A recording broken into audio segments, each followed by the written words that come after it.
तो यार देखो, हमारे पास एक सही सेटिंग होना बहुत जरूरी है, रियल लाइफ में भी और गेम में भी। और रियल लाइफ से ज्यादा मुश्किल तो आजकल गेम में सही सेटिंग ढूंढना हो गया है, क्योंकि इतनी सारी सेटिंग आ चुकी है कि लोग हमेशा कंफ्यूज ही रहते हैं कि भाई किसको ऑन करे किसको ऑफ करे। और सिर्फ यही नहीं, ज्यादातर लोगों को तो कुछ सेटिंग का पता ही नहीं होता कि उससे होता क्या है। और गलत सेटिंग पे खेलना उतना ही बेकार है जितना पांड्या की कैप्टनसी। इसीलिए सेटिंग तो भाई अच्छी होनी ही चाहिए, तभी मार पाओगे मतलब बंदों को गेम में। इसीलिए आज मैं बताने वाला हूँ भाई फ्री फायर की सारी सेटिंग, वो भी सिर्फ एक ही वीडियो में। क्योंकि होता क्या है कि लोग ना कुछ कुछ सेटिंग ही बताते हैं, जैसे कि कंट्रोल सेटिंग बताएंगे या फिर कुछ कुछ डिस्प्ले सेटिंग बताएंगे, फिर ना कुछ सेटिंग छूट जाती है, फिर लोगों को भटकना पड़ता है। लेकिन इस वीडियो में मैं तुम्हें A to Z सारी की सारी सेटिंग बताऊंगा फ्री फायर की, कि किससे क्या होता है, जिससे कि सिर्फ एक ही वीडियो को देख के आप अच्छे से सीख जाओगे, कहीं भटकने की जरूरत है ही नहीं। तो फटाफट से शुरू करते हैं। लेकिन भाई इस वीडियो को ना आप लाइक जरूर कर देना, क्योंकि इस वीडियो में भाई बहुत मेहनत लगी है। तो एक लाइक आप लोग पलक झपकाते ही कर सकते हो, तो फटाफट कर दो। चलते अपन वीडियो को शुरू करते हैं। तो देखो, सबसे पहले हमारे यहाँ पे आता है बेसिक, और बेसिक में सबसे पहले है लॉगिन हिस्ट्री। तो लॉगिन हिस्ट्री में क्या होता है कि जितने भी डिवाइस में आपका ये वाला जो अकाउंट है फ्री फायर का वो लॉगिन होगा, वो इधर दिख जाएगा। ठीक है, डेट इधर दिख जाएगी, टाइम इधर दिख जाएगा। ठीक है, तो अगर आप उसको एक ही क्लिक में यहाँ से लॉग आउट करना चाहते हो तो एक ही क्लिक में यहाँ से कंफर्म करके सभी अकाउंट से लॉग आउट कर सकते हो। उसके बाद है ऑटो डाउनलोड रिकमेंडेड रिसोर्सेज। इससे क्या होता है, इसको अगर आप ऑन कर दोगे तो यहाँ पे जो भी आपका, मान लो कि नया मैप आया है या फिर लोन वुल्फ का कोई नया मैप आया है या फिर कोई भी मतलब यहाँ मान लो कोई बंडल आया है, तो उसको ये अपने आप डाउनलोड कर देगा। तो मैं बोलूंगा कि इसको ना आप ऑफ रखना, जिससे कि भाई फालतू की चीजें डाउनलोड ना हो। उसके बाद आता है सेटिंग सिंक। इससे क्या होता है कि इसको आपको ना पहले जाते ही अपलोड कर देना है। उसके बाद आप चाहें अपनी कुछ भी कस्टम एचडी को इधर से उधर कर दो। ठीक है, कुछ भी इधर से उधर कर दो और सेव कर दो। उसके बाद आपको यहाँ पे आके डाउनलोड पे क्लिक करना है। आपकी एक ही क्लिक में पूरी की पूरी कस्टम एचडी वापस वैसे ही सेट हो जाएगी।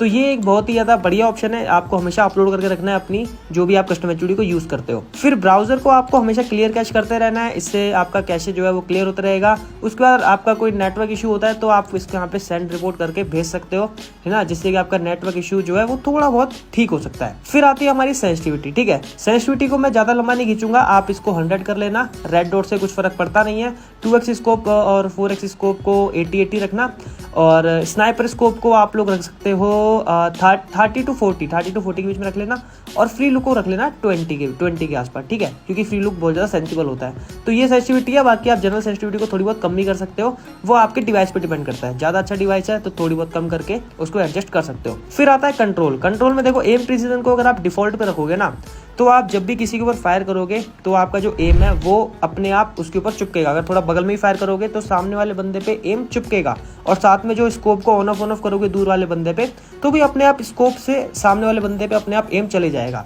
लेकिन प्रिसाइज ऑन स्कोप पे कर दोगे तो बिना स्कोप खोले तो एम चिपकेगा, लेकिन वो जो आप स्कोप को ऑन ऑफ करके मारते हो ना, वो नहीं होने वाला फिर। और फुल कंट्रोल पे करोगे तो ना तो स्कोप खोल के एम चिपकेगा और ना ही बिना स्कोप खोले एम चिपकेगा। तो इसीलिए भाई इसको डिफॉल्ट पे रखना, डिफॉल्ट ही रख के ज्यादातर बंदे खेलते हैं। लेफ्ट फायर बटन को अगर आप ऑलवेज पे कर दोगे तो आपकी कस्टम एचडी में हमेशा लेफ्ट फायर बटन दिखेगा। अगर इसको शो व्हेन स्कोप पे कर दोगे तो जब भी स्कोप को ओपन करोगे तभी लेफ्ट फायर बटन दिखेगा।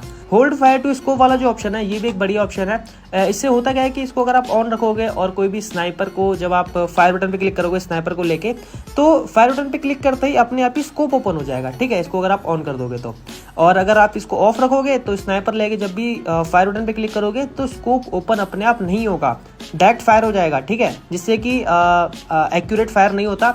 इसीलिए इसको ऑन करके रखना है, इससे आपको काफी ज्यादा हेल्प मिलेगी स्नाइपर चलाने में। क्विक वेपन स्विच से क्या होता है कि क्विक वेपन स्विच को ऑन रखोगे तो कस्टम एचडी में हमेशा एक वेपन स्विच का बटन दिखेगा, लेकिन इसको आप ऑफ ही रखना, क्योंकि फिर टिपिकल हो जाती है कस्टम एचडी। क्विक रिलोड से क्या होता है कि इसको अगर आप ऑन कर दोगे तो इससे भी एक एक्स्ट्रा बटन ऐड हो जाएगा कस्टम एचडी में रिलोड करने वाला, लेकिन कोई काम का बटन नहीं है ये, क्योंकि हम सिंपली गन बॉक्स पे क्लिक करके अपने गन को रिलोड कर सकते हैं। तो इसको ऑफ रखना। Reload progress on cross head से क्या होता है कि इसको ऑन कर दोगे और जब भी अपनी गन को रिलोड करोगे तो ना एक रिलोड की एनिमेशन आएगी आपकी स्क्रीन पे, जिसका कोई फायदा नहीं है, कुछ फर्क नहीं पड़ने वाला। निब्बे यूज करते हैं उसको, आप इसको ऑफ रखना। फ्री लुक से क्या होता है कि अगर आप इसको ऑफ कर दोगे तो आपको 2 ऑप्शन कम दिखेंगे, लेकिन ऑन करते ही आपको दिखेगा स्प्रिंट और ड्राइव। ठीक है, स्प्रिंट, अगर आप स्प्रिंट को ऑन करोगे तो जब भी आप भाग रहे होगे तो आप फ्री लुक से अपने मतलब सीधे भागते हुए पीछे आगे पीछे ऊपर नीचे हर जगह देख सकते हो। वैसे ही सेम ड्राइव में आप इसको ऑन रखोगे तो जब भी आप ड्राइव कर रहे हो तो आप चारों तरफ का व्यू देख सकते हो। ऑटो स्विच गन से क्या होता है कि मान लो आपके पास 2 गन है और एक गन के अंदर एमओ पूरी की पूरी खत्म हो चुकी है। जैसे सपोज उसके अंदर एक एमओ है और आपकी जो दूसरी गन है उसके अंदर है एमओ, ठीक है। तो आपकी जो जिसके अंदर एक एमओ है ना, उसको अगर आप जैसे ही फायर कर दोगे आपकी तुरंत अपने आप ही दूसरी गन स्विच हो जाएगी जिस गन के अंदर एमओ है। बीआर स्कोर बोर्ड से क्या होता है कि इसको आप ऑन रख दोगे तो क्या होगा कि यहाँ पे देखो दो दिख रहे होंगे, BR score board access type, tap और होल्ड। इससे होता क्या है कि जैसे कि हम डुओ खेलते हैं या फिर स्क्वाड में खेलते हैं, तो हम ना इससे अपने टीममेट की लूट देख सकते हैं। अपने सिंपली अगर आप टैप पे कर दोगे तो जो आप जहाँ पे चारों टीममेट का नाम दिखता है उस पर टैप करोगे तो आपको दिख जाएगा कि उसके पास कितनी ग्लू वॉल है, कितनी मेड किट है। और अगर इसको होल्ड पे रखोगे तो जहाँ पे नाम होता है ना उसको क्लिक करके रखना है आपको, तब आपको वो जो सारा का सारा स्टैट्स है वो दिख जाएगा कि किसके पास कितनी ग्लू वॉल है, जिससे कि ना कोई झूठ नहीं बोल पाएगा। हम अपने प्लेयरों से ग्लू वॉल मांगते हैं, वो झूठ बोल देते हैं कि भाई हमारे पास नहीं है। तो ये भी एक बढ़िया ऑप्शन है। आइटम फाइंडर से क्या होता है कि इसको अगर आप हमेशा ऑन रखोगे तो आपके जो आसपास जो भी आइटम होगा ना, जैसे कि घर के अंदर कुछ मेडिकेट पड़ी हुई है तो वो अपने आप दिखती रहेगी आपको स्क्रीन के अंदर, ठीक है। आपको जाके वहाँ पे ढूंढने की जरूरत नहीं है, आपको दूर से ही दिख जाएगी, जिससे कि आप वहाँ पे जाके ले सकते हो, ठीक है। तो वो पूरे मैच में आपको ये आइटम जो है वो फाइंड करके आपको दिखाता रहेगा स्क्रीन के ऊपर। लेकिन रिकमेंडेड टाइम पे कर दोगे तो क्या होगा कि आपको सिर्फ शुरुआत के 2 या 3 मिनट के लिए दिखाएगा, क्योंकि शुरुआत के 2-3 मिनट ही हम लूट रहे होते हैं गेम के अंदर, तो इसीलिए इसको रिकमेंडेड टाइम पे रखना। ग्रेनेड स्लॉट से क्या होता है कि अगर आप इसको सिंगल स्लॉट पे क्लिक करके रखोगे तो आपका जो ग्लूवल वाला बटन है और ग्रेनेड वाला बटन है वो एक ही रहेगा। लेकिन अगर इसको डबल स्लॉट पे कर दोगे तो ग्रेनेड वाला अलग हो जाएगा, जिसके अंदर ग्रेनेड और फ्लैश बैंग और स्मोक ग्रेनेड ये सब हो जाएगा, और एक बटन आपका एक्स्ट्रा ऐड हो जाएगा जिससे आप लोग ग्लूवल लगा सकते हो। तो आप इसको डबल स्लॉट पे करके रखना। ग्लूवल स्मार्ट थ्रो से क्या होता है कि अगर आप इसको ऑन कर दोगे तो आप जैसे ही ग्लूवल पे क्लिक करोगे तुरंत ग्लूवल लग जाएगी, फायर बटन पे क्लिक करने की जरूरत ही नहीं है, ठीक है। तो ये अभी जो लोग हैं काफी कम लोग खेलते हैं ग्लूवल स्मार्ट थ्रो से। आप लोग स्नाइपर यूज कर सकते हो, स्नाइपर यूज करते हो तो आप इसको ऑन कर सकते हो, बाकी तो इसको ऑफ ही रखना। परमानेंट ग्लूवल बटन को भाई हमेशा ऑफ रखना, क्योंकि इससे क्या होगा कि जस्ट सपोज आपके पास ग्लूवल नहीं भी है ना, मतलब है ही नहीं आपके पास, एक भी ग्लूवल नहीं है, तो भी वहाँ पे वो बटन दिखता रहेगा कि 0 ग्लूवल, ठीक है, जिसका हमें कोई काम नहीं। भाई ग्लूवल है ही नहीं तो हमें नहीं देखना ना वो बटन, है ना, हट जाए वो बटन, तो इसलिए आप इसको ऑफ रखना। रन बटन को क्लासिक पे रखोगे तो जब भी आप अपने स्प्रिंट वाले बटन पे क्लिक करोगे तो भागने लग जाओगे।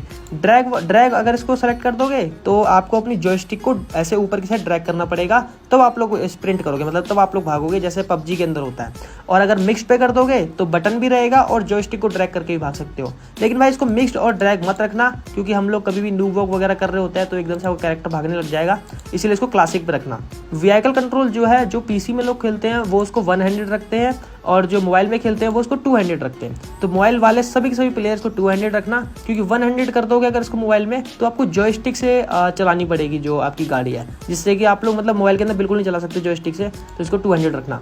इन गेम टिप्स से क्या होता है कि जो भी सेफ जोन श्रिंक वाला टाइम वाइम होता है, ठीक है, अगर आप इसको डिफॉल्ट पे रखोगे तो सेफ जोन श्रिंक कब होने वाला है, ठीक है, वो सब आपको बीच में दिखाएगा, यहाँ कहीं पे दिखाएगा बीच में। लेकिन अगर इसको सिंप्लीफाइड कर दोगे तो आपको साइड में कोने में थोड़ा सा दिखा देगा। तो आप इसको डिफॉल्ट या सिंप्लीफाइड जो भी रख सकते हो, वो आपकी मर्जी है। एलिमिनेशन नोटिफिकेशन को अगर आप क्लासिक पे रखोगे तो आपकी जो आप किसी बंदे को मारते हो तो जो एनिमेशन आती है ना, एक बन के ऊपर कुछ आता है, जो हेलमेट वगैरह कुछ बन के आता है, अगर क्लासिक पे रखोगे तो वो एक एनिमेशन के साथ आएगा, ठीक है, मतलब हल्का सा एनिमेशन के साथ आएगा। सिंप्लीफाइड कर दोगे तो बस वो आएगा और जाएगा। क्रॉस हेयर टाइप अगर क्लासिक पे रहेगा तो आपका जो सदियों से क्रॉस हेयर चला आ रहा है, जो बीच में एम जिसको बोलते हैं ना हम लोग, जो सदियों से क्रॉस हेयर चला आ रहा है वही दिखेगा। न्यू पे कर दोगे तो भाई वो गोल सा क्रॉस हेयर शायद दिखने लग जाएगा, ठीक है। तो इसको आप क्लासिक करके रखना, क्योंकि वही उसी से आप लोग ज्यादा रिलेट कर पाओगे। डैमेज इंडिकेटर अगर आपका क्लासिक पे रहेगा तो जब भी आप ड्रैग करोगे तो बॉडी पे तो आपका येलो कलर का डैमेज दिखेगा और हेड पे रेड कलर का दिखेगा, और जो डैमेज है वो थोड़ी ज़्यादा देर तक स्क्रीन पे रहेगा, ठीक है। लेकिन अगर इस जो डैमेज इंडिकेटर है इसको न्यू पे कर दोगे तो बॉडी पे देखो व्हाइट कलर का डैमेज आ जाएगा और हेड पे जो है वो रेड कलर का ही रहेगा, लेकिन जो डैमेज है वो जल्दी जल्दी स्क्रीन से आपका हटता रहेगा। तो आप इसको भी जो मर्जी रख सकते हो। उसी के नीचे ये जो हिट मार्कर वाला ऑप्शन है, अगर आप इसको क्लासिक पे रखोगे और फिर आप जब किसी फायर करके देखो, गौर से आप बीच में एम को देखना, हो क्या रहा है, जब भी मैं फायर कर रहा हूँ तो बीच में ना देखो एक रेड कलर का क्रॉस दिख रहा होगा आपको। लेकिन अगर आप इसको हिट मार्कर को, जैसे कि कहाँ गया ये हिट मार्कर को, अगर आप न्यू पे कर दोगे तो जब भी आप फायर करोगे तो बीच में रेड कलर का क्रॉस दिखेगा, ठीक है।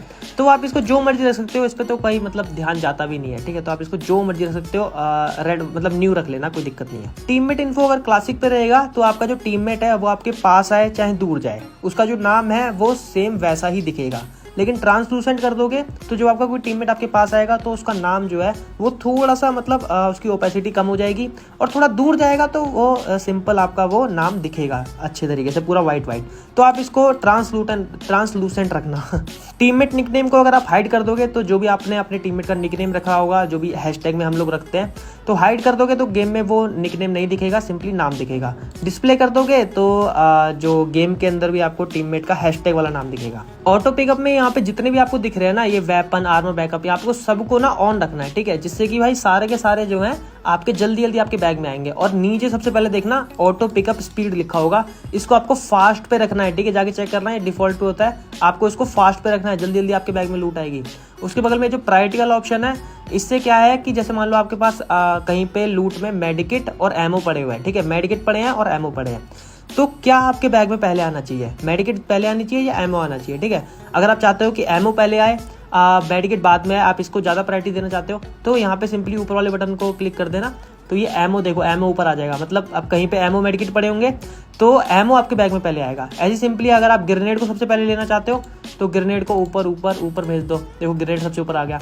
तो वैसी प्रायोरिटी में आप इसको रख सकते हो। वैसे ना ये जो प्रायोरिटी आप इसको रीसेट ही करके रखना, ठीक है, यहाँ पे कोई दिक्कत नहीं है। ऊपर ये जो क्लासिक मोड है ये वो बड़े वाले मैप के लिए है जो भी हम BR रैंक खेलते हैं, और जो टीम क्लैश मोड है ये है उसके लिए, क्लैश स्क्वाड के लिए, कि इस क्लैश स्क्वाड के अंदर क्या प्रायोरिटी चाहिए।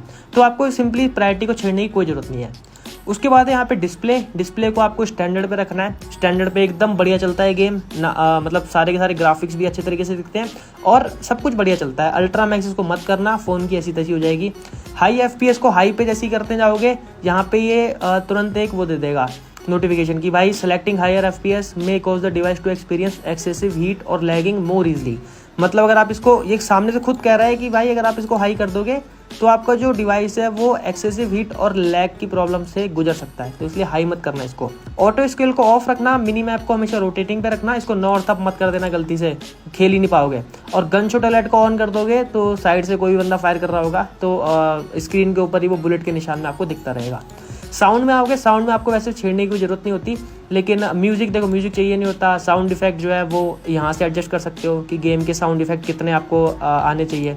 यहाँ से एलिमिनेशन स्टिक नोटिफिकेशन, इसको आप कम ज़्यादा कर सकते हो। जब भी किल करने पे जो भी आता है ना, जो बन के आता है, खच करके आता है जो। कैरेक्टर वॉइस को आप हमेशा ऑफ रखना, वरना फालतू के कैरेक्टर वॉइस आपको आते रहेंगे। ये वॉइस चैट है, मतलब आपके दोस्तों की आवाज़ कितनी आनी चाहिए, है ना, यहाँ से आप एडजस्ट कर सकते हो कि गेम की आवाज़ कितनी आनी चाहिए और दोस्तों की आवाज़ कितनी आनी चाहिए, ठीक है, मतलब वही सब है यहाँ पे, ठीक है। यहाँ पे आपको कोई छेड़ने की जरूरत नहीं है, सिंपल जैसा है वैसे ही रहने देना। उसके बाद रिकॉर्डिंग जो है आप इसको हमेशा ऑफ रखना, ठीक है, ये ऑन होता है गलती से, इसको ऑफ रखना, रिप्ले को, और फ्री रिकॉर्डिंग सेटिंग को भी ऑफ रखना, साउंड सेटिंग को भी ऑफ रखना, रिजोल्यूशन को भी ऑफ रखना। मतलब रिजोल्यूशन का कोई काम ही नहीं है जो यहाँ पे रिकॉर्डिंग ही ऑफ हो रखी है, क्योंकि भाई ये फालतू में आपका जो डेटा है वो भरते रहेगा और आपका जो डिवाइस है इतना कंपेटेबल होता नहीं है कि मतलब रिकॉर्डिंग इतनी सारी रख सके वो। उसके बाद वाइब्रेशन में देखो यहाँ पे ना बहुत सारी चीज़ें ऑन रहती हैं, तो देखो नीचे की आप लोग 4 चीज़ें ऑन रखना, बाकी ऊपर की 4 चीज़ें ऑफ रखना। अगर आपने ये चीज़ें ऑन कर दी गलती से, ये चीज़ें ऑन कर दी, तो भाई गेम नहीं खेल पाओगे, फिर ना खेल पाओगे गेम, ठीक है, पागल हो जाओगे, हर बार वाइब्रेट करता रहेगा फ़ोन। इसलिए इसको ऊपर के 4 ऑफ, नीचे के 4 ऑन। उसके बाद आता है नोटिफिकेशन वाला ऑप्शन, इसको सारे के सारे भाई राइट वाले रखना, एक्सेप्ट। उसके बाद FF Max में भी आके देखो जितना भी है आपको हमेशा ऑफ रखना है, क्योंकि जिससे कि एनिमेशन वगैरह नहीं होगी। आपको सिंपल फ्री फायर बना के खेलना है, तो इसको सिंपली ऑफ और क्लासिक वगैरह पे ही रखना है, ठीक है। मैं इसको क्लासिक कर देता हूँ। उसके बाद प्राइवेसी में है अलाउ फ्रेंड्स टू स्पेक्टेट। इससे क्या होगा कि अगर आप इसको ऑन कर दोगे तो जब भी आप गेम खेल रहे होगे, जैसे कि देखो ये FireX FF ये बंदा है, इसने ऑन कर रखा है, तो मैं इसको स्पेक्टेट कर सकता हूँ, ठीक है। स्पेक्टेट पे क्लिक करूंगा, मैं इसकी गेम में घुस जाऊंगा, इसको ऑब्जर्व कर सकता हूँ। तो आपको भी आपके दोस्त ऑब्जर्व कर सकते हैं। अगर आप इसको ऑन रखोगे, ऑफ कर दोगे, तो आपके दोस्त आपको ऑब्जर्व नहीं कर पाएंगे। तो देखो यहाँ पे ये जो सेटिंग वाले ऑप्शन में सारी की सारी सेटिंग्स तो मैंने आपको सभी की सभी बता दी है कि किससे क्या होता है। उसके बाद यहाँ पे भी एक सेटिंग होती है, प्रोफाइल पे क्लिक करने के बाद आती है, तो यहाँ पे आओगे ना रिकॉर्डिंग में भाई इसको हमेशा ऑफ रखना, ठीक है। मैंने ऑफ करके रखा हुआ है, आप ऑफ करके रखना, जिससे कि मेमोरी आपकी डिवाइस की यूज नहीं होगी और आपका जो गेम है वो लैग नहीं होगा। तो गाइस यही थी भाई सारी की सारी सेटिंग, मैंने आपको एक एक करके सारी की सारी सेटिंग बता दी है अच्छे तरीके से। तो इस वीडियो को लाइक कर देना भाई, इस वीडियो को प्लीज लाइक करना।